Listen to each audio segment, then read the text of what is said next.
Ideal گھٹیا بھی ہو سکتا ہے، بڑھیا بھی ہو سکتا ہے، ادنا بھی ہو سکتا ہے، اعلیٰ بھی ہو سکتا ہے، نیچے کا بھی ہو سکتا ہے، اوپر کا بھی ہو سکتا ہے۔ مثلا سب سے گھٹیا آئیڈیل کیا ہے؟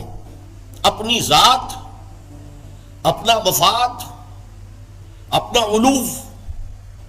گویا کہ اس کا آئیڈیل اپنی ذات ہے، ذات کے لیے زیادہ سے زیادہ دولت، ذات کے لیے زیادہ سے زیادہ عزت، ذات کے لیے زیادہ سے زیادہ اقتدار، یہ حاصل کرنا، یہ بھی ایک مقصد ہے، یہ بھی ایک نصب العین ہے۔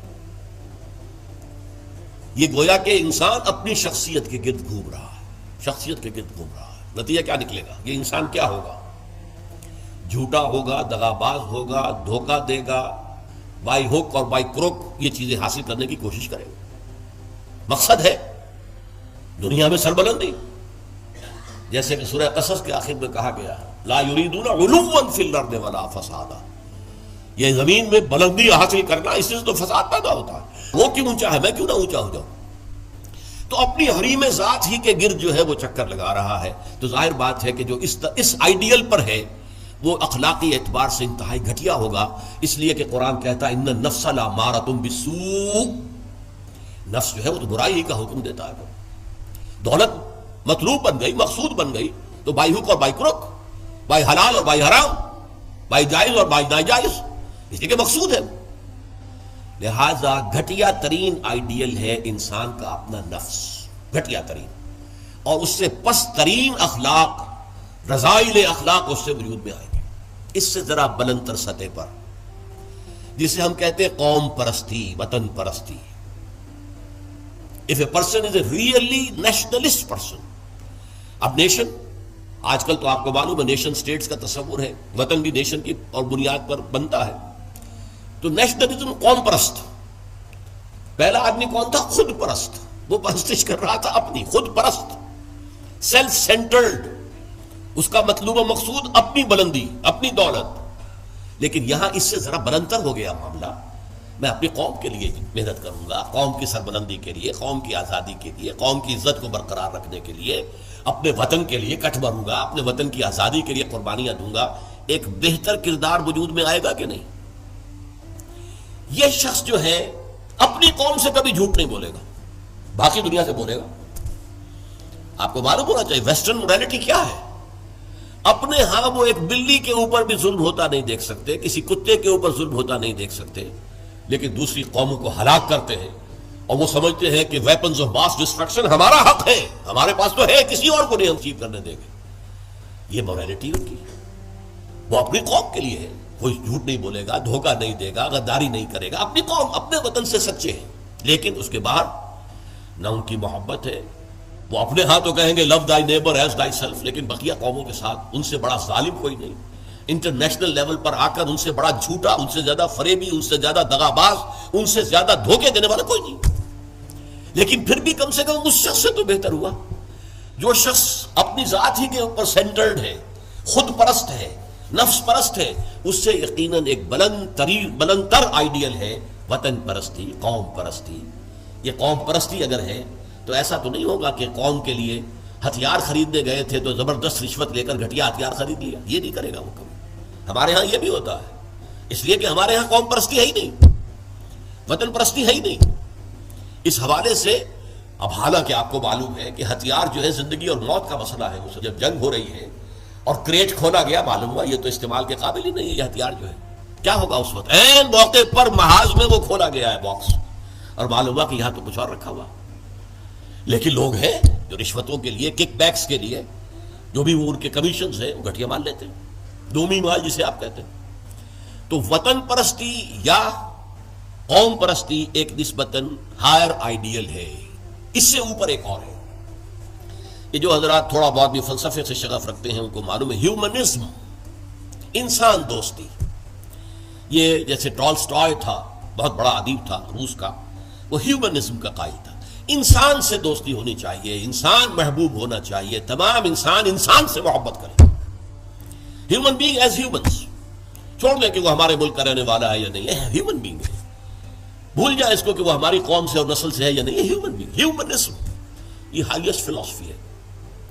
لیکن آپ جو سوچ لیجئے کہ اول تو یہ کہ اس تک پہنچنا بڑا مشکل، اپنی قومیتوں کے حدود سے، وطنیتوں کے حدود سے، اپنے ذاتی مقاصد اور ذاتی جو بھی مفادات ہیں ان سے بلندتر ہو کر واقعتاً ہیومنسٹ ہونا آسان کام نہیں ہے۔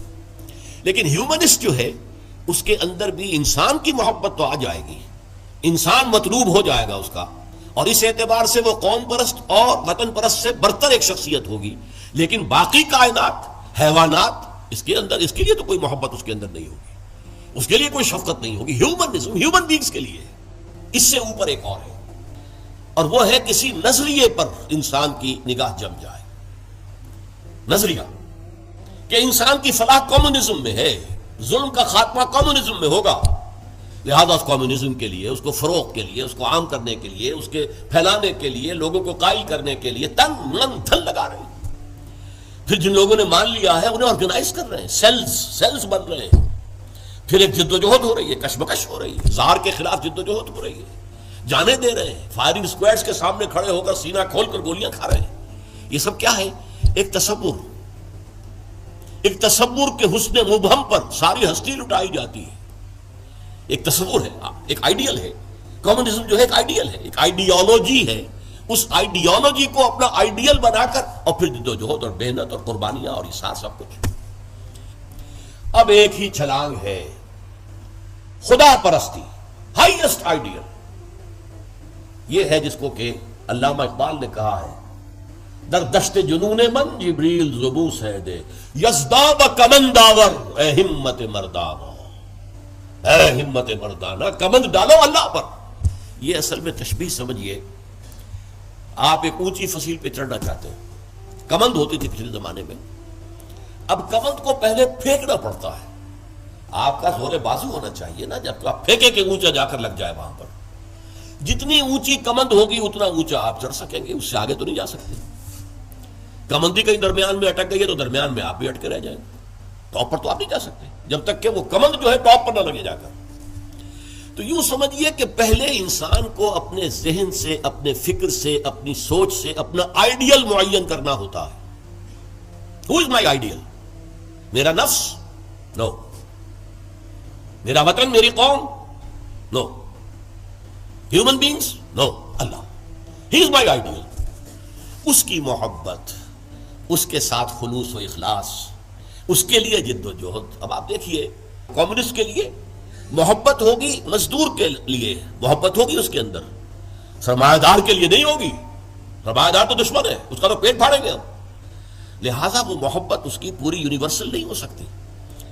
اللہ کو جس نے آئیڈیل بنا لیا، اللہ منزل ما کبریاست، میری منزل، میرا آئیڈیل، میرا مقصود، میرا مطلوب، میرا محبوب حقیقی اللہ ہے۔ یہ ہے ہائیسٹ آئیڈیل۔ اور جو شخص اللہ کو اپنا آئیڈیل بنا لے، اپنا مقصود بنا لے، اپنا مطلوب بنا لے، اپنا محبوب بنا لے، وہ در حقیقت بلند ترین کردار ہوگا، اور اس کی مکمل مثال محمد الرسول اللہ صلی اللہ علیہ وسلم کی شخصیت ہے۔ محبوب حقیقی اللہ کے سوا کوئی نہ رہے۔ نصب العین وہی ہوتا ہے جہاں پہ نگاہ جمی ہوئی ہے، اگرچہ اس کے لیے جو محنت کر رہے ہیں وقتی طور پر آپ کا کوئی اور ہدف ہو سکتا ہے، جیسے ہم کہتے ہیں کہ اصل نصب العین تھا اسلام کو دنیا میں غالب کرنے کی جد و جہد، اس کے لیے پہلا نصب العین بن گیا پاکستان کا اصول۔ یہ دوسری بات ہے کہ ہم پاکستان کو حاصل کرنے کے بعد بھول گئے کہ کس لیے ہم نے حاصل کیا، اور اسی لیے ذلیل و خوار ہے۔ انڈیا کے مقابلے میں سر اٹھا کر کھڑے ہونا ہمارے لیے ممکن نہیں ہے، سوائے اس کے کہ ایٹمک ڈیٹرنٹ جو ہے اس کا سہارا لیا ہوا ہے، اور اگر خدا نہ خواستہ میرے نزدیک تو تقدیر مبرم ہے، امریکہ نے یہ آپ سے چھین کر لینا ہے، پھر کیا رہ جائے گا کچھ۔ اس حوالے سے سمجھیے، اسی لیے علامہ اقبال نے دیکھیے کہ وطن کو بھی خدا قرار دیا ہے۔ وطن پرستی، نفس پرستی، وطن پرستی، قوم پرستی، انسانیت پرستی، نظریہ پرستی اور خدا پرستی، یہ ٹاپ پر ہے۔ منزل ما کبریاست، در دشت جنون من جبریل زبوس ہے دے، یزداد کمند آور اے ہمت مردانہ، اپنے کمند اتنی اونچی ڈالو کہ اللہ کی ذات پر جائے، پھر اللہ کی ذات، پھر اس کمند کے ذریعے سے سیر الی اللہ، تقرب الی اللہ، رفتہ رفتہ اللہ سے قریب تر ہوتے چلے جاؤ۔ جیسے کہ آپ کو معلوم ہے، اگرچہ وہ آیت سجدہ ہے، جا کر ایک سجدہ کر لیجئے گا، جو سورۃ العلق جو ہے وہ ختم ہوتی ہے، فسجد واقترب، بس سجدہ کرو اور قریب ہو جاؤ۔ یہ سجدہ کرنا اللہ سے قرب کا ذریعہ ہے، وقترب قریب ہو جاؤ۔ اس لیے حضور نے فرمایا ہے ان اقرب ما یکون العبد الی اللہ فی السجود، انسان جو اپنے رب سے قریب ترین ہوتا ہے وہ سجدے کی حالت میں ہوتا ہے۔ اپنی انا ختم کر دی، اپنی انا مٹی میں ملا دی، پیشانی اللہ کے سامنے خاک پر رکھ دی، بس یہ گویا کہ جو یہ انا ہی جو ہے ہماری، یہی تو ہے در حقیقت جو ہمارے درمیان اور اللہ کے درمیان حائل ہے۔ اس انانیت کا امکان ختم ہوا تو پھر اللہ کے ساتھ ہمارا بہت قرب ہے۔ یہ ہے ضعف الطالب والمطلوب۔ گھٹیا آدرش ہوگا تو گھٹیا ہی شخصیت وجود میں آئے گی، اگر اعلیٰ آدرش ہوگا تو بلندتر شخصیت وجود میں آئے گی۔ آدرش نصب العین، مقصود، مطلوب، محبوب حقیقی اپنا نصب بھی ہو سکتا ہے، اپنی ذات بھی ہو سکتا ہے۔ اپنے ہی حسن کا دیوانہ بنا پھرتا ہوں، اپنی ہی حریم ذات کا جو ہے طواف ہو رہا ہے، اس سے اوپر ہے ہی نہیں، نگاہ ہی نہیں۔ اس سے ذرا اوپر ہوئے وطن پرست، قوم پرست، اس سے ذرا اوپر ہوئے انسان پرست، انسان دوست، اس سے ذرا اوپر ہوئے ایک نظریہ، تصور، ایک تصور کے حسن مبہم پر کیسے ہستی لٹائی جاتی ہے، زندگی ترک آرزو کے بعد کیسے سانسوں میں ڈالی جاتی ہے۔ ترک آرزو، یہ آرزو وہی ہے نصب العین۔ میں نے شروع میں کیا عرض کیا تھا، جس شخص کا کوئی نصب العین ہے ہی نہیں وہ تو حیوان ہے۔ کم سے کم وہ شخص بھی جس نے اپنے نفس کو اپنا نصب العین اور مطلوب بنایا وہ بھی انسان تو ہے، گھٹیا ہے، بہت گھٹیا انسان، لیکن وہ حیوان نہیں ہے۔ جس شخص کا کوئی نصب العین ہے ہی نہیں وہ تو پیور انسٹنکٹس کی بنیاد پر زندہ ہے۔ قرآن مجید میں سورہ ملک میں کہا گیا ہے فَمَن يَمْشِي مُكِبًّا عَلَى وَجْهِهِ أَهْدَىٰ مَن يَمْشِي سَوِيًّا عَلَى صِرَاطٍ مُسْتَقِيمٍ۔ ایک شخص اوندے منہ اپنے پیٹ کے بل جو ہے گھسٹ رہا ہے، اسے کیا نظر آئے گا منزل کہاں ہے، جانا کدھر ہے؟ ہم اپنے بطن اور فرج کے تقاضوں کی بنیاد پر زندہ ہیں، انسٹنکٹس ہے، جو اینیمل انسٹنکٹس ہے، پیٹ کھانے کو مانگتا ہے، اور ہمارے اندر پروکریشن کے لیے، نسل کو بڑھانے کے لیے جنس کا، شہوت کا جذبہ رکھ دیا گیا، اسی کے لیے اندر زندگی لگا رکھے۔